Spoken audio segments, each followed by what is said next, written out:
Hi. Okay, I want to talk to you a little bit about being your own best friend and what I mean by that. So, it took me a long time before I realized that I am the only one that takes myself with me wherever I go. There's that, whatever is going on inside, there's that inside voice, spirit, soul, guide, I don't know, call it whatever you want to call it. Um, Even ego is a part of that, but there is always something talking to us. And I decided a long time ago that that person was going to be on my side because, like, I just believe in a team environment, whether that's a relationship with my sister, my parents, my best friends, my lovers, whoever I was with. If it wasn't a good relationship, I didn't want a part of it. So I've decided for me in my journey, the best relationship I'll ever have is the one with myself, and it's integral. It's so important. So, what I mean by that is basically, I want you to start creating awareness, being conscious of the things that you're telling yourself. So, I don't care if you're on a treadmill, if you're on a walk in nature, if you're with your boss, there is a constant voice that's talking to us. And it is, some call it the monkey mind. I mean, there's so many terms for it. Create your own. It doesn't matter about the term. What matters though is that you pay attention to it. So it is the type of reprogramming because so what happens, this is scientifically, measured and been written about. And just believe me, I've done the work. I'm making this easier for you. So, our thoughts, we have about 60,000 thoughts a day. 95% of those thoughts are subconscious. So what that means is we're only using 5% of our thoughts are ones we actually decide to choose. The rest is just on autopilot. Now, out of those 95% of your thoughts, most of them are negative. And I guess it's, blame it on the world we live in, blame it on, all the fear-based marketing and stuff we're getting thrown at us. Actually, who cares? We don't have to blame anybody. This is just the facts. How we get out of that pattern is by creating a new pattern. So the first step is the awareness, okay? And I don't mean you're not going to be getting awareness and realizing that you've been an asshole to yourself and then all of a sudden you're going to be like, oh, okay, obviously I'm going to be kind and then you're fixed. Patterns take time to change. So I need you to really be patient with yourself during this process, okay? It's just about awareness. And I just want you to start realizing that, man, I am not being my own best friend. I want you to realize that because it's just such an integral first step to creating the person that I want you to be, that you know yourself to be. You just haven't fixed the pattern yet. So you're just too hard on yourself. Okay. So you go out, you say something stupid and you say to yourself, I'm such an idiot. We've all been there. I've said that to myself. Oh my God, I can't believe you said that. And after a while, I promise you, now when I say stupid things because I'm human, I kind of chuckle and I say, ooh, yeah, we can do better. We'll do better next time. But there's no damage to myself. There's no hurt. Other people might judge me and not like it. I don't care. I like me. No matter what I say, no matter what stupid stuff comes out of my mouth, I still like who I am. So that took time, though. I'm not gonna say that this is super, super easy. But anyway, we got to stop beating up on ourselves. It's a big first step. So it's just really about having compassion for yourself.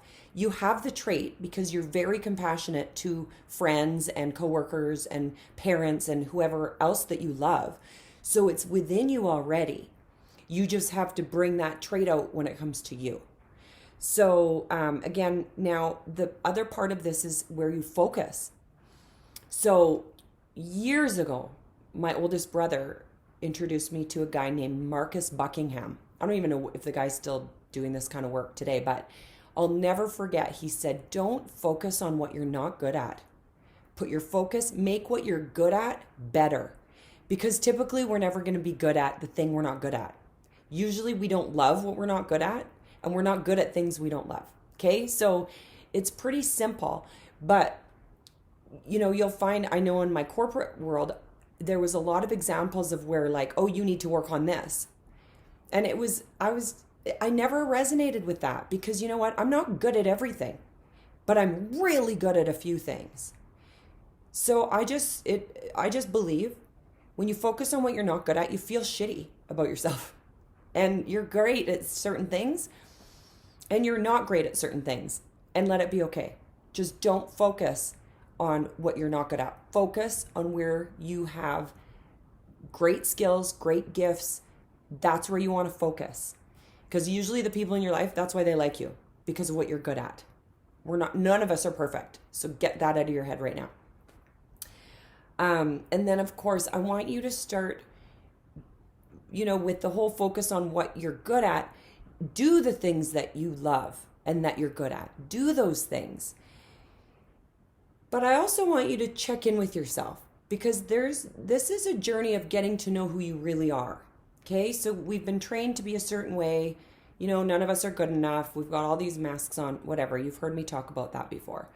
But this is more about check in with yourself. If you've got an hour of spare time, what do you feel like doing? Do you feel like, does your heart need to have a nap? Does it need to go for a run? Does it need to call a friend that you haven't talked to in a long time and it's been niggling at you? But timing is everything about the choices. When we make choices on how to spend our time, it's good to know how we feel. And, I just think it's important to get to know and know that that's that relationship. It's like, when I'm deciding to do something, I'm like, what do we want to do? It's always we. Like there's this me and this person I'm dragging around all the time. This inside girl that I'm just like, so what should we do now? What do we need? Maybe some days I'm sad. What does my heart need? And it's just the checking in part to know that you've got this for yourself.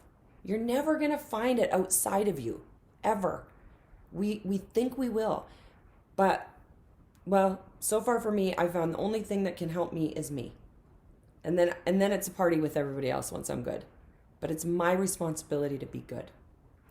So, I know for me, I know for everybody. Here's an example. Sleep is really important. And there's times when I want to have the sleepover with the guy, but I know the next day I'm going to be exhausted. And so it's just like a no. That's not the right choice for me at that time for my body. Other days it is, but I check in. And so I believe all these things help us put ourselves first, be our own best friend with the thoughts we're thinking. Where's our awareness? Where are we focusing? And are we doing the things that we need to do for ourselves? You're in charge of this thing, nobody else. So it's not always easy. This is inner reflection, which I know is not normal. We're not taught to do this. But I'll tell you what, it is a key ingredient to a life well lived is loving who you are. And there's a process and it takes time. And I'm not saying do it my way. I'm just saying these are things that I've done that I felt like have really helped. It's really helped me to think I'm awesome. It just makes my days better to not be on myself and putting myself down the way I used to. So you need to be the most important person to you. And then you give. But we're not there yet. First you, I care about you. Thank you for listening. I know it's going to help you. And I know that one day this stuff's going to be easy and then you're going to go teach it to the people in your world. And that's all we need to do. Anyway, thank you again, and we'll talk to you in the next one, okay? Keep up the great work. Bye.